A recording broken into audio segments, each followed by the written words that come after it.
आसन्तु आज आमे शुणिबा शुद्ध उपार्जन। शुद्ध उपार्जन कौन? थरे गोटे राज्य रे जड़े विद्वान ब्राह्मण थिले, सदाचारी, परोपकारी एवं निष्ठा भक्ति मार्गर से थिले। से राज्यर राजा मध्य बहुत धर्मात्मा थिले। ब्राह्मण सदाचारी थिले भी तांको घरे ठीक भावरे खाइबा पाई न थाए, पिंधिबा पाई न थाए, घर मध्य सेबली भावरे उन्नत मानर नुहे। दिन रे सूर्य, राति रे चंद्र देखागला भली घर, चाल छपर फुटी जाइछि। घर छपर करिया पाई मध्य ब्राह्मणों का पाखरे सेतिकी पैसा न थाए।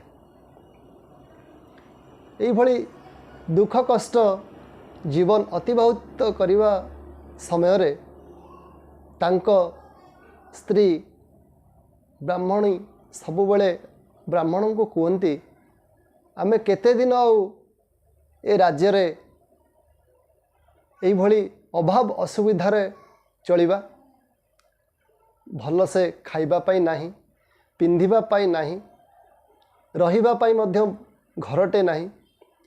तेणु मु शुणिछि ए राज्यर राजा अत्यंत धर्मात्मा। से विद्वान लोक माननकु धनरत्न देई सेवा करती, तांकर सुख दुख बुझंती। सबु राज्यर समस्त लोक माननकु मध्य से बुझंती, तांको दुख बुझंती। जे तांको निकट को जानती से खाली हाथ रे केबे फेरंती नहीं। तेणु तुमे थरे राजांको निकट को जाओ। ए कथाटी ब्राह्मणी बारंबार कहूथिबा बेले ब्राह्मण दिने स्थिर कले, ठीक अच्छी मु जीवी। ब्राह्मणी कहले मु मागिबा पाई कहूनी, तुमे थरे खाली राजा को देखा करी आस। ब्राह्मणीकर कथा रखी विद्वान ब्राह्मण, सदाचारी ब्राह्मण जाइचंते राजानगर को। राजानगर रे ब्राह्मणंकर प्रवेश होइछि। राजा बहुत आनंद लाभ करिचंती एवं ब्राह्मण को कहिचंती, आज आपणक इच्छा रे आसीचंती, आउ दिने मु निमंत्रण करिबी, आपण आसीबे। ब्राह्मण कहिचंती, ठीक अछि महाराज। एई कथा कहिला बेले ब्राह्मण मने मने भाबिचंती जे मु तो किछि मागिया पाई आसी नथिली, तेणु जदि राजा कहउचंती आउ थरे आसीबा पाई, ठीक अछि।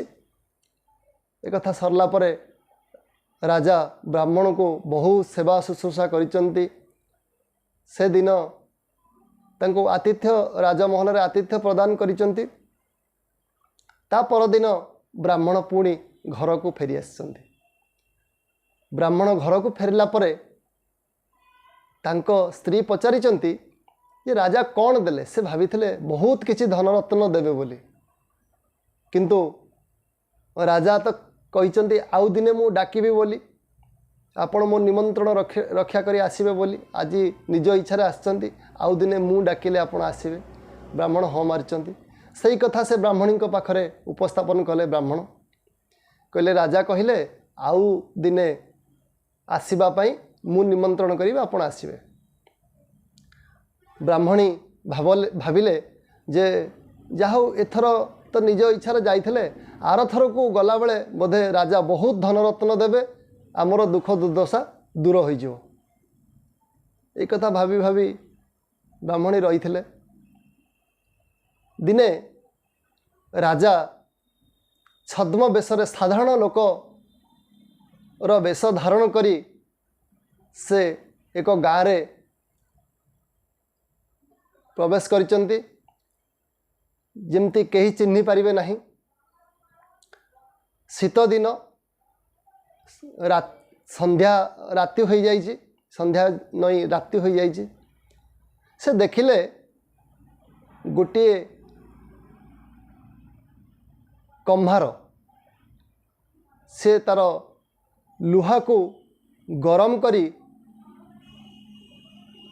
आउ गोटे लुहारे से बाड़ेवा पाई उद्यत होउछि, किंतु ता पाखरे आउ कहीं नाहांती।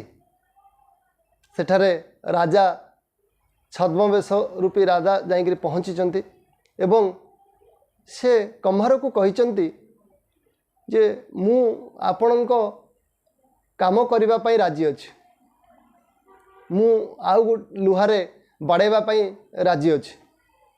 कम्हार कहिचंती जदि तुमे राजी अछ ताहले मु घंटा को मात्र 2 पैसा देवी। सेतरे राजा राजी हो जाइचंती एवं 2 घंटा अक्लांत परिश्रम करिचंती। 2 घंटा अक्लांत परिश्रम कला परे कम्हार ताकू देइचंती, राजा को देइचंती 4 पैसा एवं से 4 पैसा नहीं से राजा फेरीचंती राजनगर को। हाथ फटका हो जाइए, आसी हाथ बैंडेज करिचंती, से घारे मलम लगेइचंती। धीरे धीरे घा मध्य सुखी जाइए। राजा से 4 पैसा को रखिचंती। एते परिश्रम करी आज से 4 पैसा उपार्जन करिचंती, तेणु से 4 पैसा को से रखिचंती।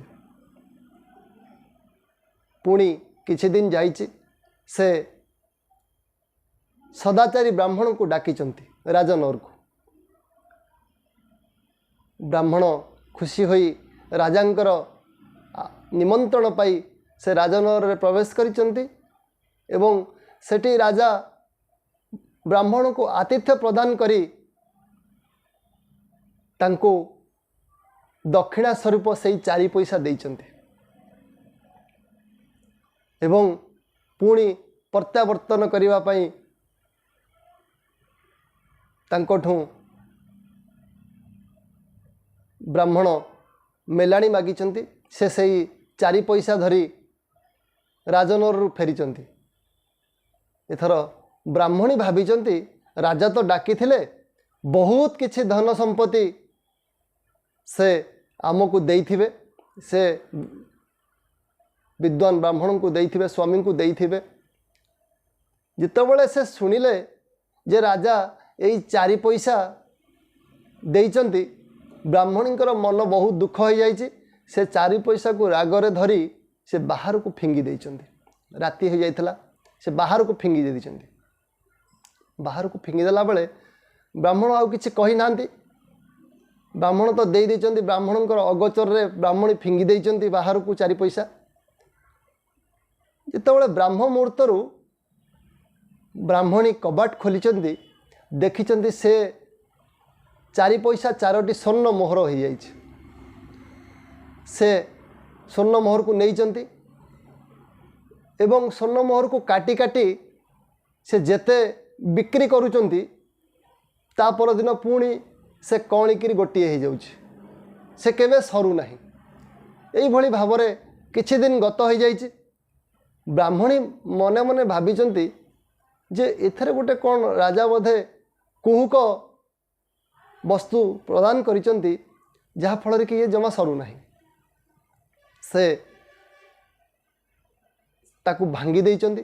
भांगी देला बेलू 4टी जांकरे से 4 पैसा ही अच्छे, आउ अधिक किछि नाही।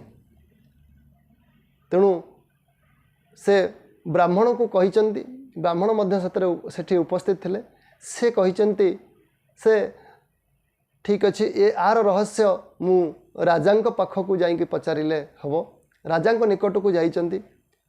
राजा तांको कहिचंती जे ये राज्य रे बहुत धन संपत्ति अच्छी। राज कोषागार रे बहुत धन संपत्ति अच्छी, मु चाहिए दे पारथांती, ଅନ୍ୟମାନଙ୍କୁ ମଧ୍ୟ ଆବଶ୍ୟକତା ଅନୁସାରେ ଦିଆଯାଉଛି। ମୁଁ ଆପଣଙ୍କୁ କାହିଁକି ଦେଲି ନାହିଁ ନା ଏଠି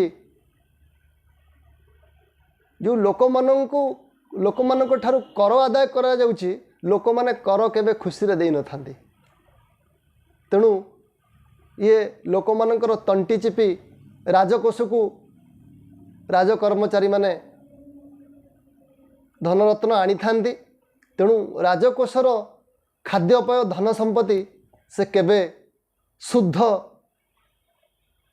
ରୋଜଗାର ନୁହେଁ। ତେଣୁ ମୁଁ ଆପଣଙ୍କୁ ଦିନେ ରାତିରେ ପରିଶ୍ରମ କରି 2 ଘଣ୍ଟା ପରିଶ୍ରମ କରି ଜଣେ କମାରଙ୍କ ପାଖରେ ମୁଁ 4 ପଇସା ଆପଣଙ୍କୁ ଦେଇଥିଲି। ଇଏ ହେଉଛି ଶୁଦ୍ଧ ରୋଜଗାର।